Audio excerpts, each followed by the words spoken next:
What's up, guys? It's Josh the Rat here.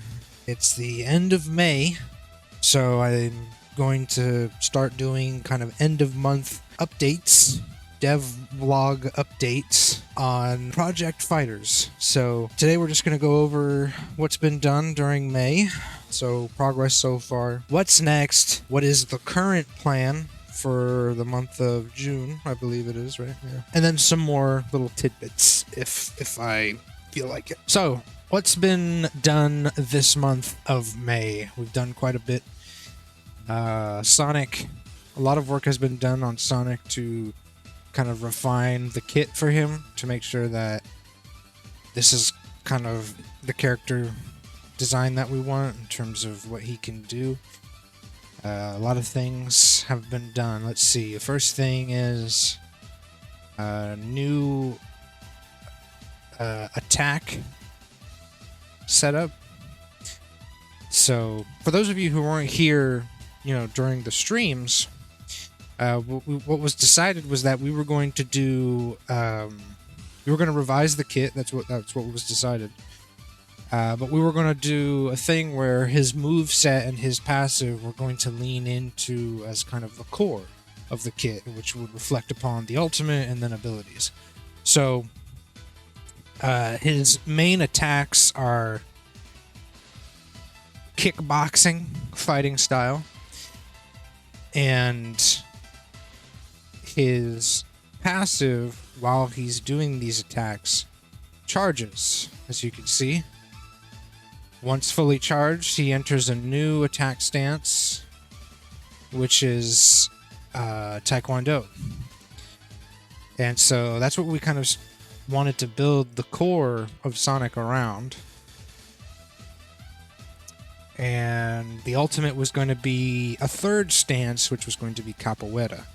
But during streams, received some feedback and some suggestions, and we've decided to go with a more kind of, let's say, normal ultimate, but a traditional ultimate that actually does something.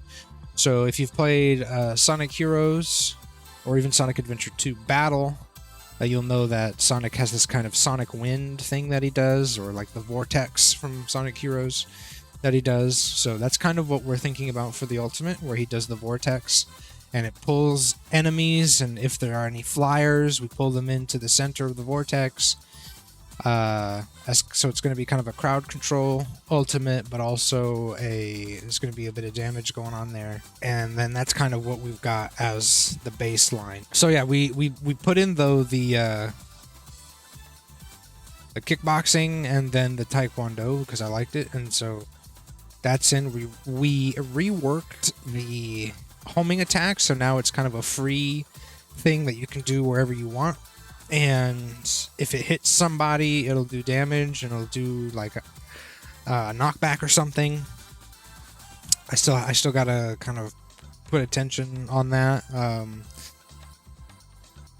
And then we've got the slide, which has now replaced the dodge. So prior to this slide, he had a dodge that was kind of this static animation that would play. It would kind of lock you in.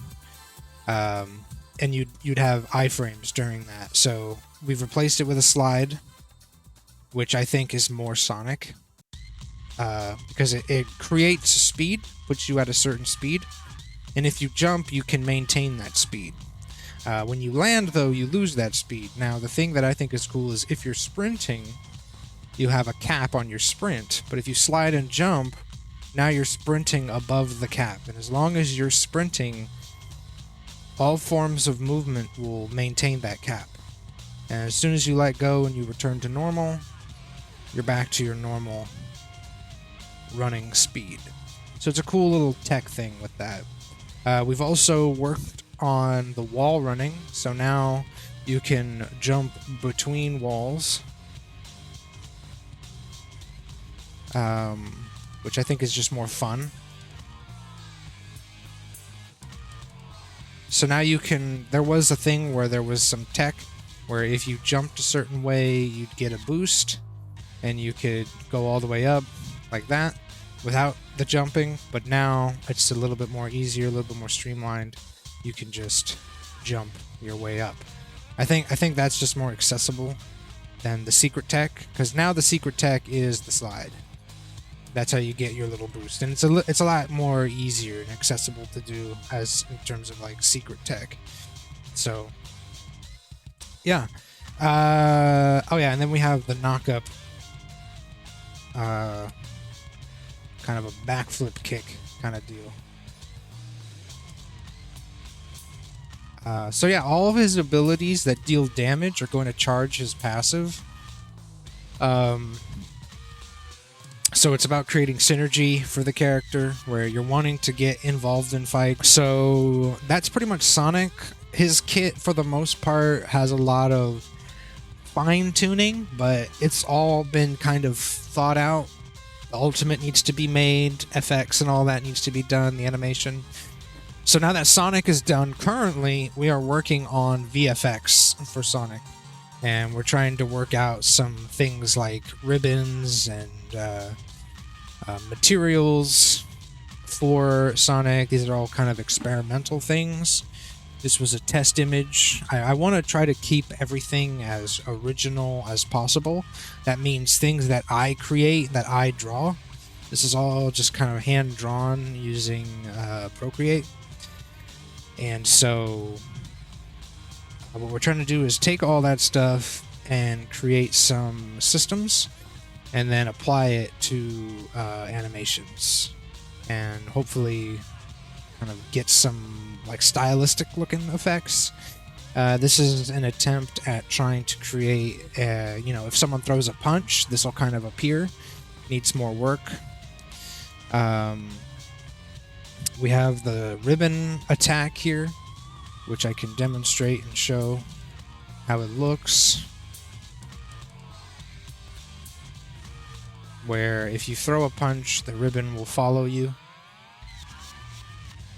It'll follow his fists. This is kind of the punch effect, and it should be kind of like this white color to match his gloves. So yeah, that's for the punch, and then we have for when he throws kicks, it's a red effect. You might have seen it while I was demonstrating some of the attacks. We can pull up the animation that we're kind of trying to attach it to. Should be right here. Yeah. So as you can see, when he throws his punches, he's got this kind of white effect. And then when he throws his kick, he's got the red effect. Just some more stylization, trying to bring like this vibe to the game. So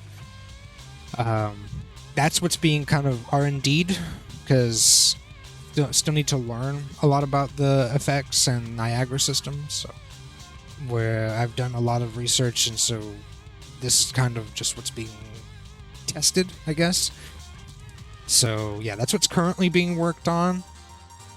After this is done, we'll be figuring out things for the HUD. So we'll be doing a lot of HUD work and organizing things and setting things up for the HUD. I'm trying to think.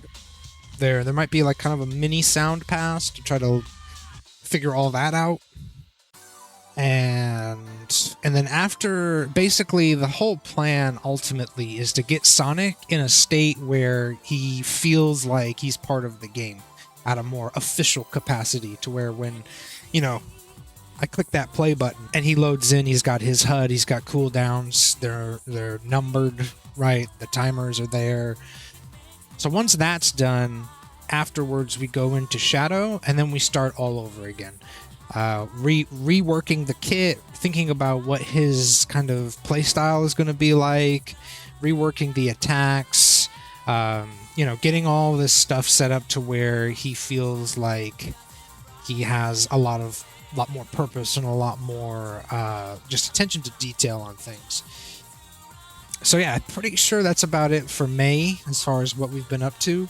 It's just all Sonic work right now. I'm trying to get him feeling good. June is going to be all about VFX, HUD work, and finalizing Sonic to make sure that he is like a fully finished character, VFX and everything. probably July will be the month of Shadow. Hard work on Shadow to make sure that he feels good. One more thing before we go, though, is that for Prototype 2, there is going to be a massive change up in the art style in terms of the model designs. Once we get through Prototype 1, these are the models we use. When we start working on Prototype 2 and we're going to get Team Sonic and Team Dark in, we're going to try to have an official art style for the models and an official kind of design moving forward.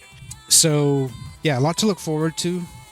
I'm super excited, and I think that's going to be it for the month of May. If you want to watch me work on this live, I do streams usually every Friday. I don't really have a set time, I just kind of do it.